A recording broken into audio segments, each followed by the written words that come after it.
समृद्धी महामार्ग सातत्यानं एक ना एक अनेक प्रकारानं चर्चेत असणारा हा महामार्ग आता पुन्हा एका घटनेनं चर्चेत आलाय, ज्यावरून सत्ताधाऱ्यांना लक्ष्य करता टीकेचं बाण सोडले जात आहेत।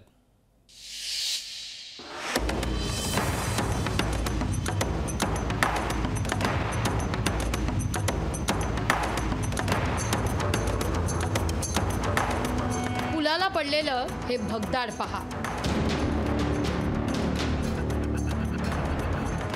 हा पूल आहे महाराष्ट्राची भाग्यरेषा अशी विरोधावली मिरवणाऱ्या समृद्धी महामार्गावरचा।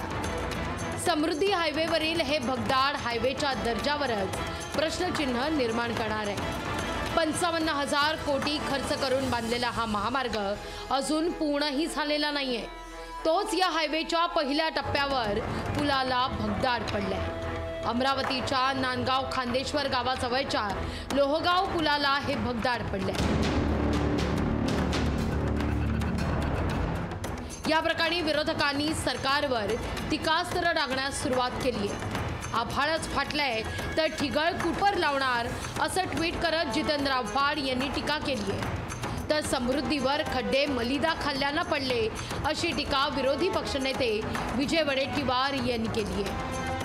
समृद्धीवर खड्डे पडलेत याचाच अर्थ त्या खड्ड्यातील पैसे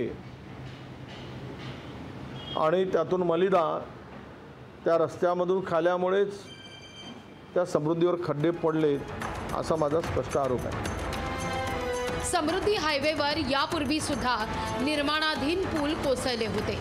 हायवेच्या बांधकाम दर्जावर शंका उपस्थित केल्या गेल्या होत्या।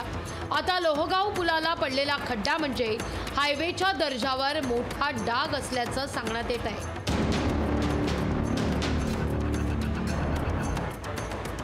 विशेष म्हणजे मुंबई नागपूर समृद्धी महामार्गावरील भरवीर इगतपुरी दरम्यानच्या तिसऱ्या टप्प्याचं येत्या सोमवारीच लोकार्पण होणार आहे। पण त्याआधीच लोहगाव पुलावर खड्डा पडल्यानं यावर राजकारण रंगताना दिसतंय। आता या मार्गावर खड्डे बुजवण्याचं काम युद्धपातळीवर सुरू आहे। पुढच्या 24 तासात हा मार्ग खुला होण्याचा अंदाज वर्तवला जातोय। उद्या संध्याकाळपर्यंत समृद्धी महामार्गावर याच भगदाड बुजवण्याचं काम पूर्णपणे संपणार आणि पुन्हा एकदा चारही लेन वाहतुकीसाठी सुरू करणार असल्याची माहिती आहे या ठिकाणी अधिकाऱ्यांनी दिली आहे। पंतप्रधान नरेंद्र मोदी यांनी वर्षभरापूर्वी या कामाचं भूमिपूजन केलं होतं आणि संपूर्ण जो महामार्ग आहे वाहतुकीसाठी सुरू करण्यात आलं होतं। मात्र वर्षभरापूर्वीच पुन्हा एकदा या रस्त्याची डागडुजी करण्याची वेळ या ठिकाणी आली आहे। त्यामुळे पुन्हा एकदा आहे जो समृद्धी महामार्गाच्या कामावर प्रश्नचिन्ह उपस्थित झाल्यामुळे आता नागरिकांनी या ठिकाणी मोठ्या प्रमाणावर या ठिकाणी संताप व्यक्त केलेला आहे। सूरज दहाट, लोकशाही मराठी, अमरावती। लोकशाही मराठी ऐका, पहा, जागरूक रहा।